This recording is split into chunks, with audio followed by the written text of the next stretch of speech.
দিনে আমরা এখানে আজকে সমাবেত হয়েছি। আমরা একটাই উদ্দেশ্য যে বিগত 2 দিন থেকে, যদিও ঘটনা 4-5 দিন হয়ে গিয়েছে, কিন্তু 2 দিন থেকে এই খবরটা যে মামবাড়ির 2টা ছেলে সহ আরও যারা ওদের প্রাণ বাঁচাতে গিয়েছিলেন, ওদেরকে যেভাবে বেধড়কভাবে উগ্র সাম্প্রদায়িক মনোভাব নিয়ে পাতাকান্দি সমষ্টির পাতাকান্দি থানা এলাকার একদম শহরতলি নালুগ্রামে, যেটাকে আমরা নালুগাঁও বলি, কিছু মণিপুরী সম্প্রদায়ের বেশ কিছু সংখ্যক যুবক যেভাবে উগ্র সাম্প্রদায়িক মনোভাব নিয়ে যেভাবে আমাদের ইসলাম ধর্মাবলম্বী বিশেষ করে 2টা ছেলেকে, একটা নাম হলো ইসলাম উদ্দিন আর একটা নাম হলো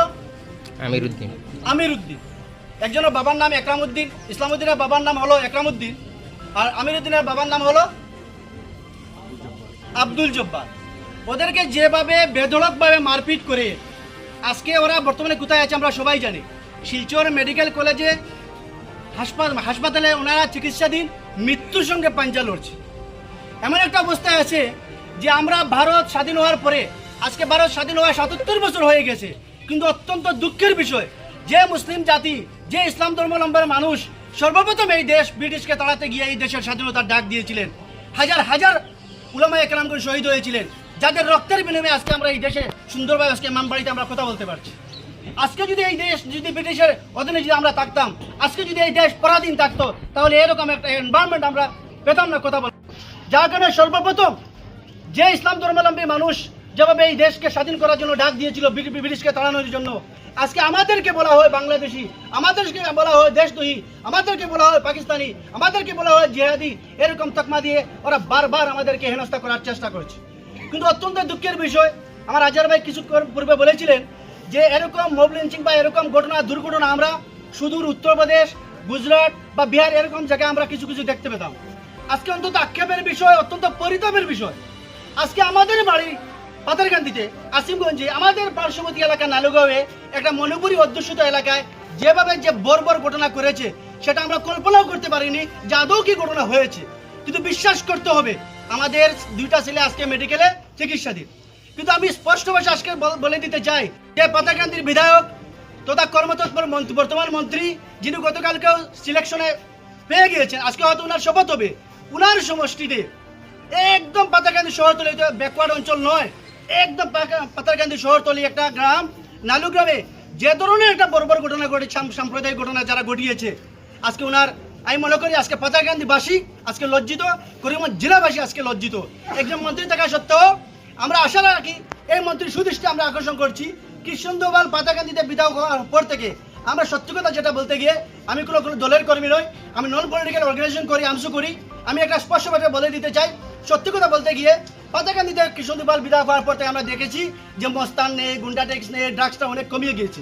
আজকের দিনে পাতাকান্দিতে সেই বিধায়ক 2026-এ আসামের জেনারেল অ্যাসেম্বলি ইলেকশনে উনিও নির্বাচিত হয়েছেন, ওনার সমষ্টিতে আজকে এরকম একটা ঘটনা হয়েছে। 5 দিন অতিবাহিত হওয়ার পরেও যদি আসামে যদি ধরে না হয়, সেটা এই দুঃখের বিষয়, এই মনের বেদনা কাউকে আমরা বলতে পারবো না। তাই আমরা বিশেষ করে প্রথমে আমি পাতাকান্দির বিধায়কের এবং আসামের মন্ত্রীর দৃষ্টি আকর্ষণ করছি, যে বা যাহারা জড়িত শুধু 2 জন ধরে আমাদেরকে কনসোলেশন দিলে হবে না, আমাদেরকে সান্ত্বনা দিলে হবে না, যে বা যারা জড়িত ভিডিও ক্লিপ দেখে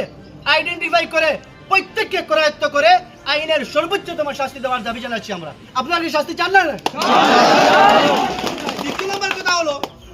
নম্বর কথা হলো গতকালকে আমরা পাতাকান্দির বিশেষ করে পুলিশ প্রশাসন তথা জেলার পুলিশ অ্যাডমিনিস্ট্রেশনে আমাদের কথা হয়েছে, ওনারাও আমাদেরকে কথা দিয়েছেন খুব কম সময়ের ভিতরে বেরিসুন আসামিদেরকে চিনাক্ত করে করায়ত্ত করা হবে, দ্যাট মিনস অ্যারেস্ট করা হবে। আমরা আজকে স্পষ্ট ভাষা আজকে এই মামবাড়ির বৃহত্তর অঞ্চলের, এই বৃহত্তর বিশেষ করে প্রতাপগড় জাফরগড় অঞ্চলের মানুষ আজকে এখানে জড়িত হয়েছেন, সমবেত হয়েছেন। আজকে সবার পক্ষ থেকে এখানে প্রায় 1000 খানেক মানুষ রয়েছেন, সবার পক্ষ থেকে আমরা একটা গণদাবি দিচ্ছি, সেটা কোনো পার্টিকুলারলি কোনো সংগঠন নয়, আমসুর নয়, বরাক কন্ট্রোল নয়, শামিমের নয়, বা জামান ট্রাস্টের নয়, বা আদার্স কোনো সংগঠন নয়, আমরা আমভাবে প্রতাপগড় জাফরগড় তথা করিমগঞ্জ জেলার পক্ষ থেকে আমরা আজকে স্পষ্ট আমরা গণদাবি দিচ্ছি। আজকে আমরা এখানে আলোচনা করে আমার কিছু ভাইয়েরা বলেছেন যে 12 ঘন্টা 24 ঘন্টা এরকম আমরা বললে হবে না, আমি বলছি হবে না, কারণ আমরা প্রশাসনকে লিখিত দিয়ে হবে যে আমাদেরকে 12 ঘন্টা হোক, 24 ঘন্টা হোক বা 48 ঘন্টা হোক, আমরা মেমোরেন্ডাম আলটিমেটাম দিয়ে আমাদেরকে বলতে হবে যে আমাদের সময়ের ভিতরে আমাদের আসামিকে ধরতে হবে। আমরা এই দুইটা ছেলে আমির উদ্দিন এবং ইসলাম উদ্দিন ওদেরকে আমরা জাস্টিস দিতে হবে, এরকম আমরা স্পষ্ট ভাষায় লিখে দিয়ে আমরা সময়সীমা বেঁধে দিতে হবে। যার কারণে এটা আমরা আমার বক্তব্য পরে এখানে আমি বলবো, আমার খরুল ভাইকে বলবো এখানে একটা কনভেনার কমিটি বানানোর জন্য 10 জন দিয়ে হোক 5 জন দিয়ে হোক